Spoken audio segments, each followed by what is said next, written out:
প্রত্যেকের মতো আমাদের বাড়িতেও সকাল সকাল চলে এসেছে ব্যাগ ভর্তি করে বাজার। আসলে যেহেতু এখন মোটামুটি গরম পড়ে গেছে, তাই শীতকালের মতো এক সপ্তাহের সবজি আর ফ্রিজে রাখা যাচ্ছে না। শাক পাতাগুলো প্রায় পচে যাচ্ছে, তাই চেষ্টা করছি টাটকা বাজারে রান্না করার। মানস অফিসে যাবে, আমাদের এখানে যেহেতু সকাল 6টা থেকেই অনলাইন অ্যাভেলেবেল থাকে, তাই ঘুম থেকে উঠেই এগুলো অর্ডার করে নিয়েছিলাম। 20 মিনিটের মধ্যেই সব চলে এসেছে। পেঁয়াজ কলি, কাঁচা কলা, আলু, কুমড়ো, মাশরুম, শিম, উচ্ছে এই সবগুলো অর্ডার করেছি।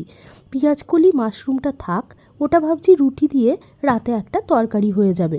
আর যেহেতু শুক্তোতে দেওয়ার মতো দেখছি সমস্ত সবজি আমি অর্ডার করেছি, সেই জন্য ভাবছি আজকে দুপুরের লাঞ্চে শুক্তোই রান্না করব। মানসকেও অফিসে দিয়ে দেবো, আমাদেরও দুপুরে হয়ে যাবে।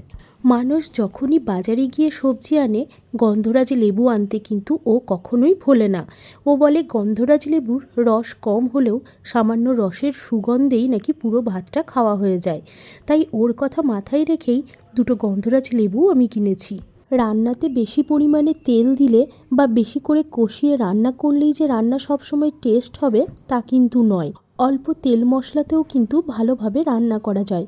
তবে যে রান্না যেরকমই হোক না কেন, শুক্তো রান্নার শেষে কিন্তু একটু ঘি না দিলে তার পারফেক্ট টেস্ট কখনোই আসে না।